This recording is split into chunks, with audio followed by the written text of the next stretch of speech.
All right. Hey, everybody, this is Kirk. This is Justin. We are Dual Clutch Media. Yes, we are. This is our first podcast, so we're kind of getting used to how everything works. We're trying to set it all up, but what should people tune in to listen to us for? I mean, we're just gonna have a different take, our own take. Probably, I don't know how much different it is than most people's, but this is like for fun, and we enjoy cars. We don't feel like they're a chore, like a lot of people I think are getting to the point. So You listen to their podcast and they're just angry about everything. Where we enjoy any car, we may not like it, but we can see the good in it. yeah, and which is kind of like I want to tell everybody what our opinions are on the car scene, the car trends, what the automotive industry is doing. The culture as a whole. I mean, there's so many different segments that you can enjoy and not enjoy. And Yeah, what you want. I mean, any flavor of car, there's something for you. because we kind of both come from different want not necessarily genres, but like you've kind of gone down a different line than I have for my own cars. Yeah. I want to say I own more rear-wheel drive cars than you, but I don't know entirely. We'd have to think about that. Yeah, I mean, I haven't really owned many. I've owned all-wheel drive and front-wheel drive, and then the pickups are really the only rear-wheel drive car I've ever owned. So, and why have we owned pickup trucks?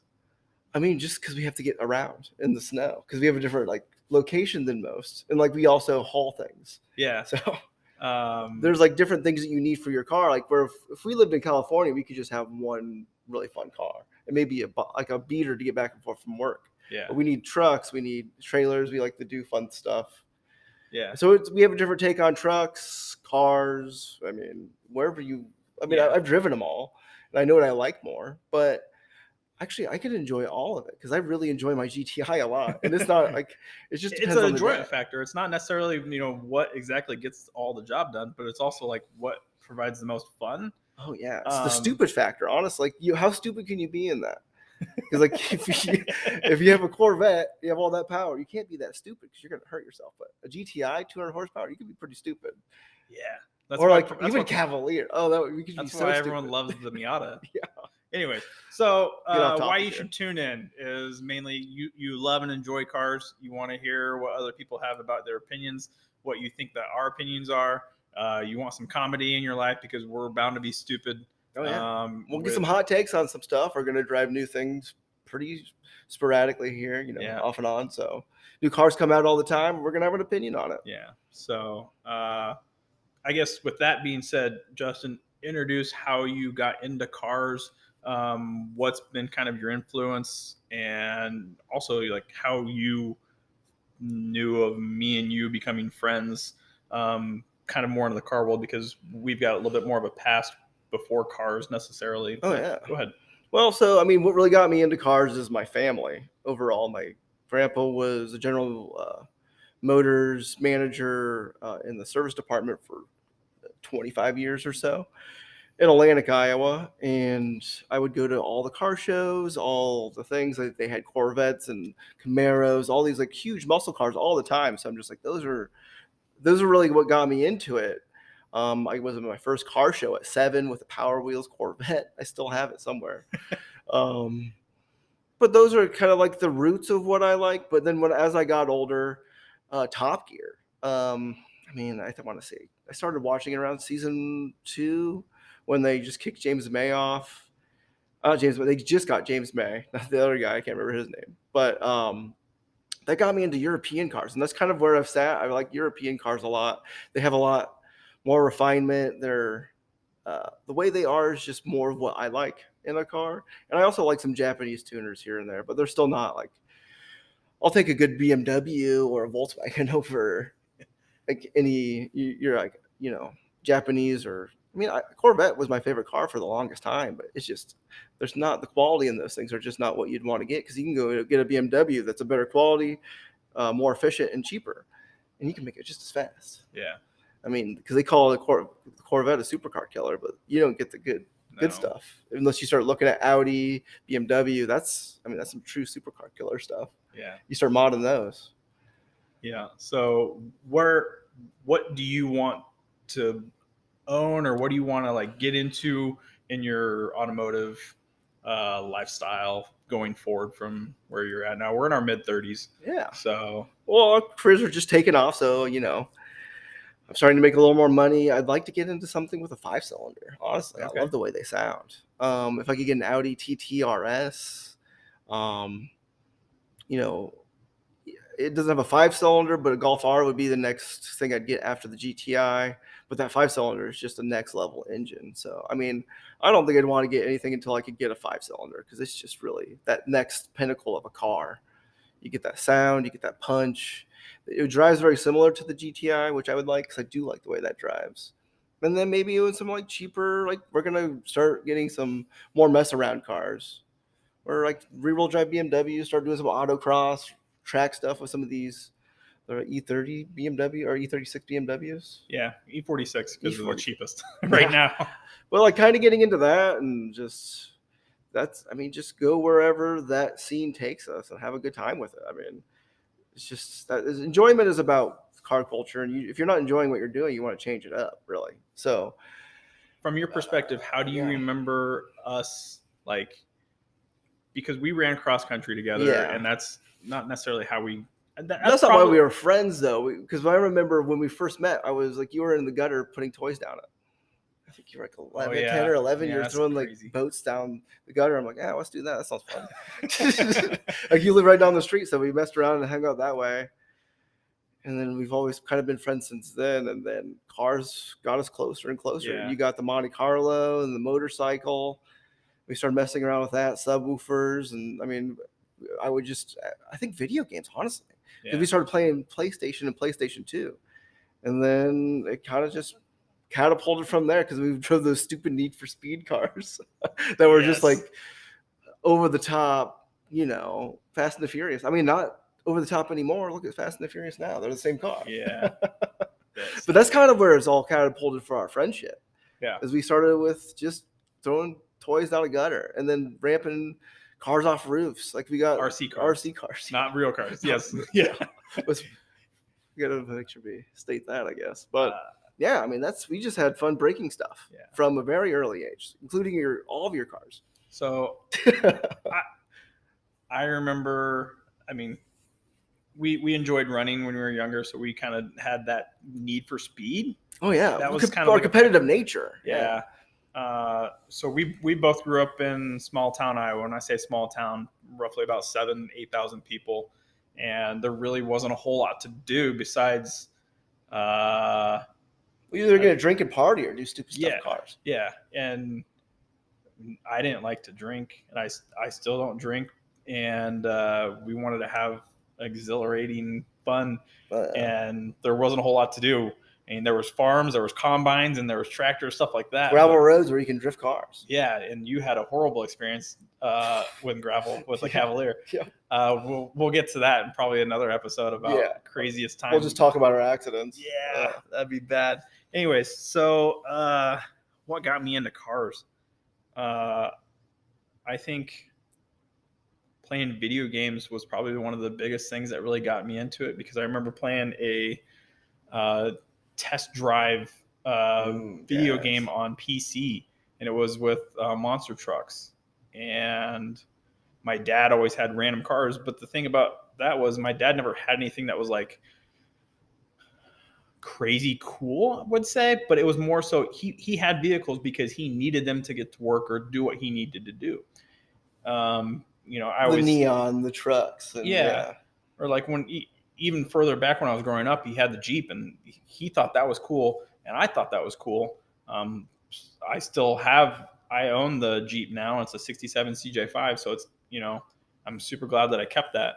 But like he also had International Scouts, because International was a little bit more of a farming.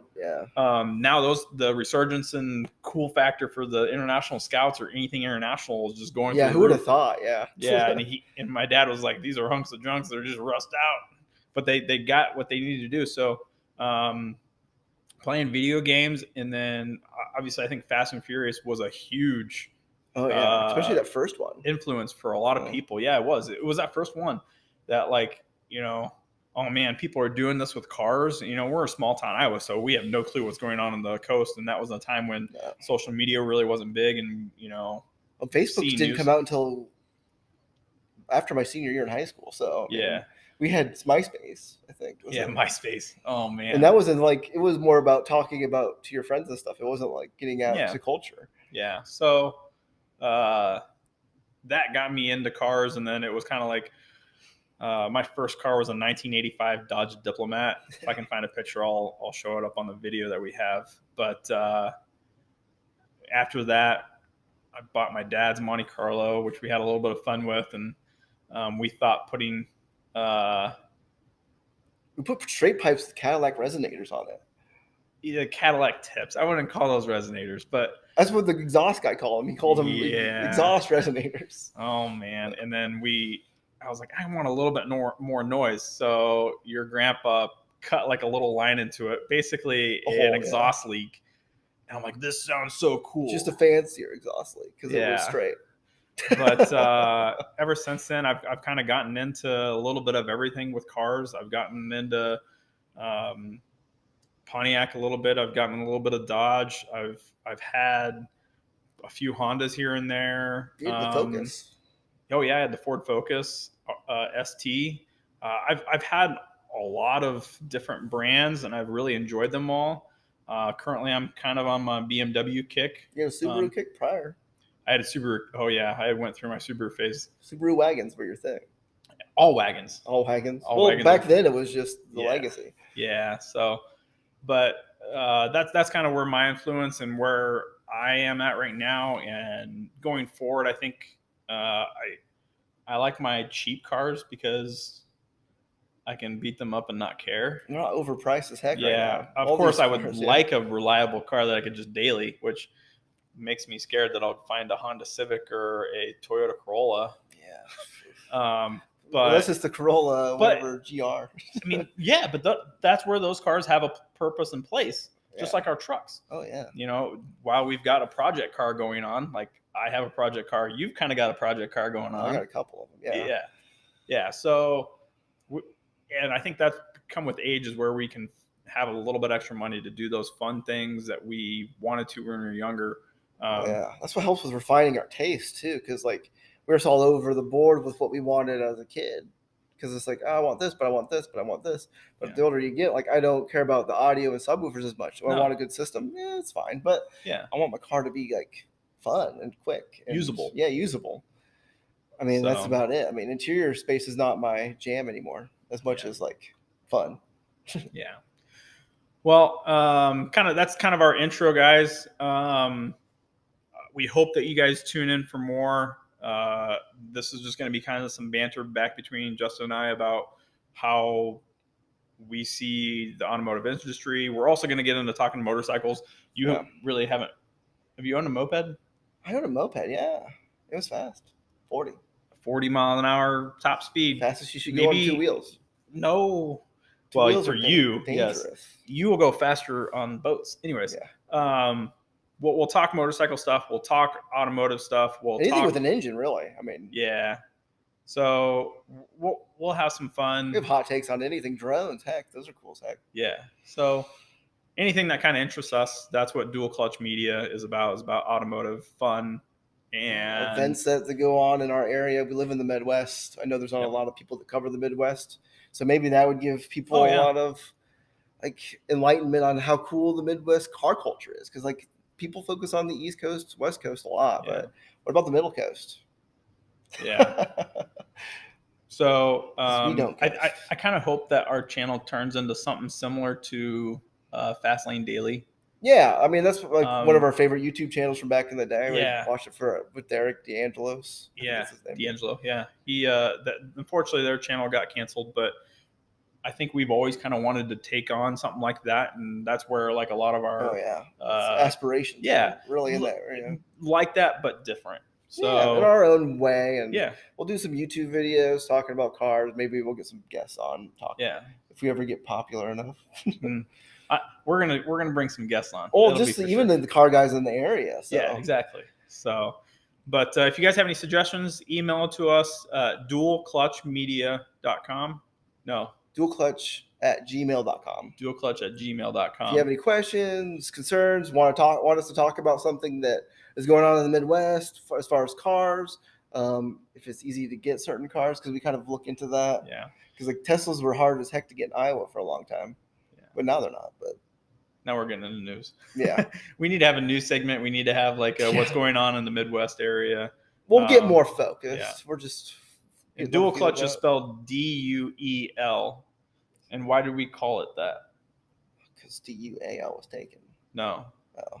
Not that I remember. Why? It was dual because it's two of us. Oh yeah, like we're dueling. Yeah, we're dueling and we're clutchless. Yeah, and show. You have a dual clutch in your car. Yeah. So we were trying to think of something cool, and that's what came to mind. It sounded cool at the time. We're running with it. We like it. We still like it. So it doesn't matter. Exactly. So what's up next on our next episode? So we're going to be talking more about like what's coming up, the holidays. Yep. What do you want to get your car guy, car gal?